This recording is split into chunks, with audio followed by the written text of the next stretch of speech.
So the hope is that everybody else is praying like at that level too. So sometimes especially as pastors, you make decisions that out of obedience to God, and people, why are you doing that? And it's a good question, but it flows a lot better when you, how can I put it, when you're praying also. So I said that to say, no one knew what I was teaching. We talked about what we're going to start doing on Bible studies on Wednesday is I'm going to use it as a teaching eventually, but we're flipping the classroom. So the goal on Bible study is to share something and teach it. And Acts chapter 17, verse 11 is, it says that it profited them because these disciples were at a whole nother level because they went and searched the scriptures to see if it was so. So they didn't just get the word that day. They went and found out for themselves. So we talked about flipping the classroom where we would give you some advanced information for the Bible study so you can study it out. And then when we have Bible study, we all can actually share together, so we can grow together and walk through the Bible. But as we were talking, what I was thinking about is no one knew what I was going to be teaching today. I didn't give nobody any advanced information. But the last two songs that they sang talked about grace. Like, I want your grace. I want to be where you are, I want your grace. And even the previous song, it shared about grace, that unmerited favor. The interesting thing is we're talking about grace today. And y'all didn't know that. I just thought. So it's good that people are prayed up and locked in. See, we want to get to a point where, like honestly, that's supernatural. There's a message that's going to be taught. And the praise team and the psalmist sing in line with that message without getting any advanced information. It's almost like operating in a word of knowledge or a word of wisdom without even realizing it. So, but we want our lives to be like that. Like, not just, like, church, we want church to be beyond an accessory. We talk about relationships where you don't want to be treated like an accessory. You don't want to treat God like an accessory. God and God's house is not your couch. You know how, y'all moved into the house, so you had the couch. So you like, all right, baby, you want the couch over here? Like, yeah, I want the couch. But you know what? I don't think I want it over here. Now that it's over there, could we move it over here? Then the next morning you come in. I know I told you to put that couch there, but honestly, now that I see it there and I woke up and I see better, could you move it over here? Because they ain't moving it, but they, hey, just my wife is good. We built the house. She got everything she wanted in the house. I remember and so then after it was done, she's like, I don't even really like that. I was like, babe, this ain't the time. I don't even really like that. Now that I see it, I don't really like that. Well, God's not like that. We don't treat God like your couch. It's not really at your personal preference or convenience. We're trying to elevate, to harmonize with him. In a certain, that's where we're trying to go. So the way you do that is you spend so much time in communion and tapping into the Spirit where you're picking up supernatural things. You're mindful of God when you're making your choices throughout the week. Because you're mindful of your relationship. Well, we'll talk about that here in a second. Let's look at Romans chapter 1, verse 16. It says, for I'm not ashamed of the gospel of Christ, for it is the power of God unto salvation. Salvation, souls of wholeness, everything you need. Right? It says, to everyone that believeth. So the gospel is the power of God unto salvation, unto wholeness, unto fulfillment, to everyone that believes. It's not salvation if you don't believe, right? It says to the Jew first and also to the Greek. So, to the chosen and also to those that weren't initially chosen but will be engrafted in. That would be us. Everybody here in Jewish, right? Now verse 17 is our emphasis. For therein, everything that we just talked about, the gospel and believing in salvation, therein, specifically, is the righteousness of God revealed from faith to faith. So there's elevation, there's levels to elevate in terms of faith. right? You're going from level to another level. Look, and then here, for the just shall live. Emphasize, underline, highlight, circle, write in your margin. Shall live by faith. So not visit faith. So it's not faith moments, it's a faith life. It's not man, I'm just trying to believe God. I'm hanging there. You know, like my wife was talking about, like she wanted to give up. At a certain point where she was like, I just want to give up. But then she saw what she wanted, and she says, I'm going to press through. So it's not faith where you press through and you get the results you want and then you rest. No, you live by faith. So that's just like you live by breathing, you live by faith. You notice it didn't say the just shall live by grace. It said you live by faith. So we don't live by grace. We live by faith. And the reason why we're emphasizing that, because sometimes we're tempted to live by grace.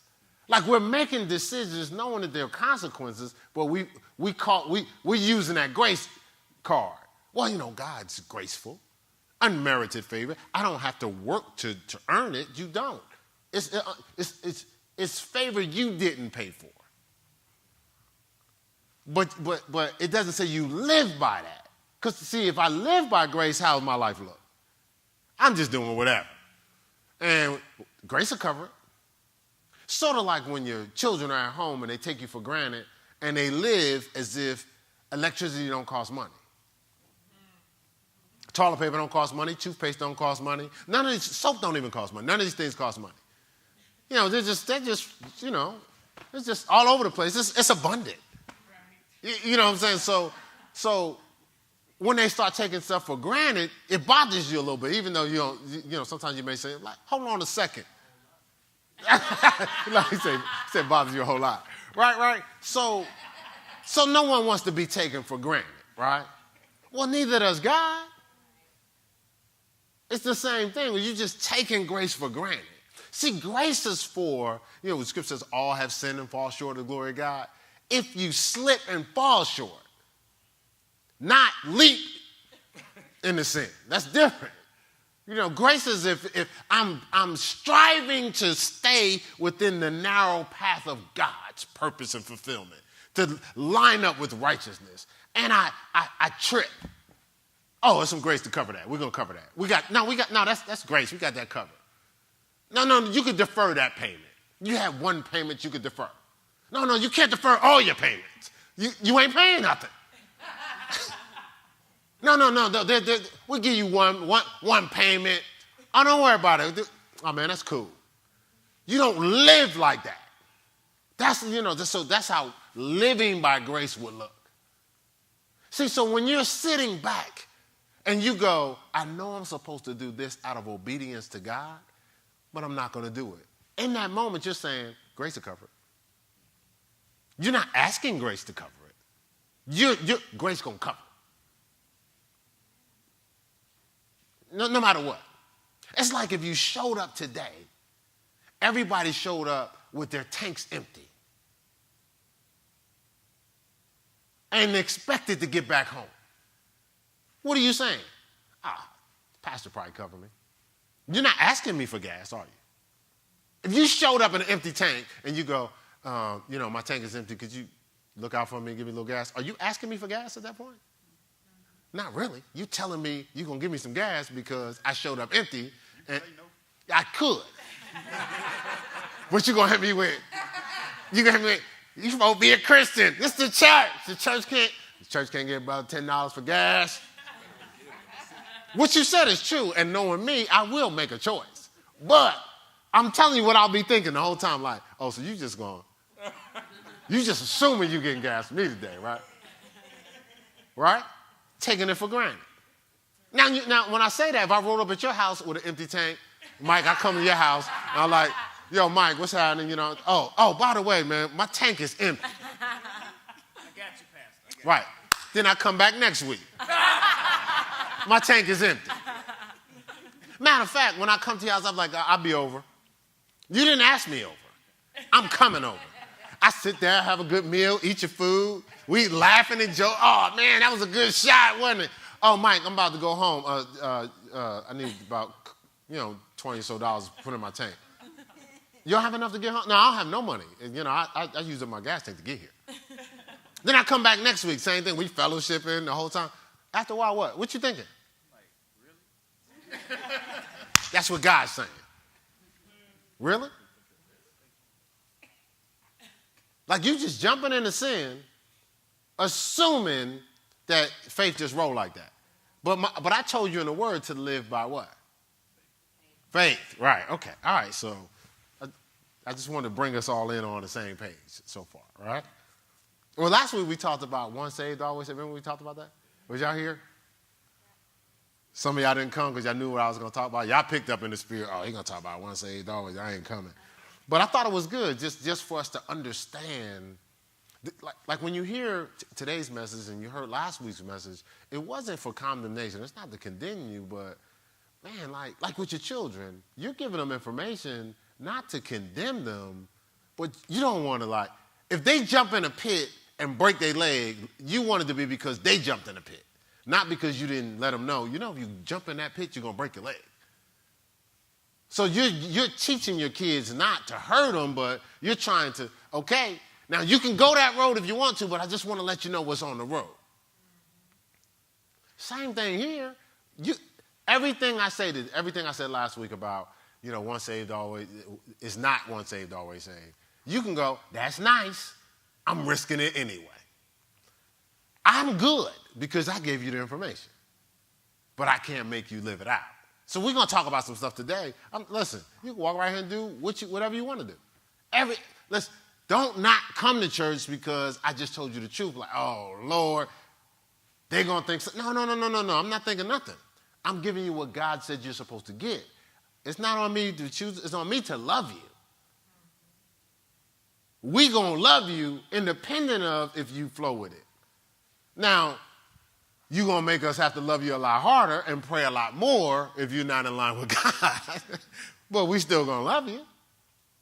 So somebody telling you the truth doesn't mean that, if you ain't going to do what I tell you to do, just don't come around me. Now, y'all might roll like that, but in this position, we can't. We got to give you the gas. You know what I'm saying? We got to give you the gas. But I'm going to give you the gas with some truth. Like, if you come to church with your tank empty, I just want to let you know you're not asking me for gas at that point. You're telling me I'm going to give you gas. I'm giving you the gas today. Matter of fact, I'm not going to give you $10. I'm going to fill up your tank. But guess what? In the future, I'm telling you, if you showed up without... So I wouldn't... Call me and ask me, am I willing to fill up your tank before you come next time? Say, I'll at least give you that. But I'm going to give you the gas because I got my job. I'm in a position, and y'all know it because some of y'all take advantage of it. We have to love you. All y'all that's called to ministry, we'll talk to y'all a little later. Guess what? You ain't just signing on to teach and have so much revelation. You're signing on to love people. Despite how they're going to treat you and taking you for granted and being irreverent to you. You still got to love them. They'll sit and talk to you for 3 hours. I'm going to help y'all out. Get the information and do totally opposite. Guess what? You still got to love them.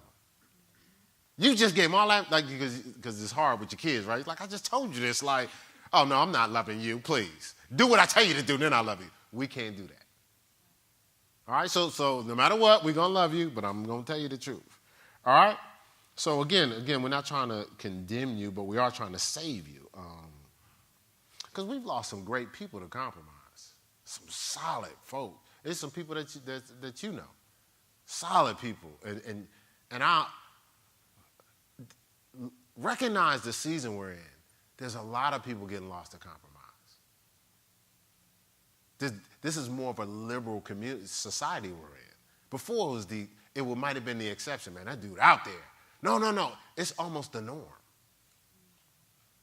So so that's why sometimes the messages are truth, it's change, it's evolve, it's don't transform, it's get it together because of what you're dealing with on the outside. So if I just do the accommodating thing, you're already getting accommodated.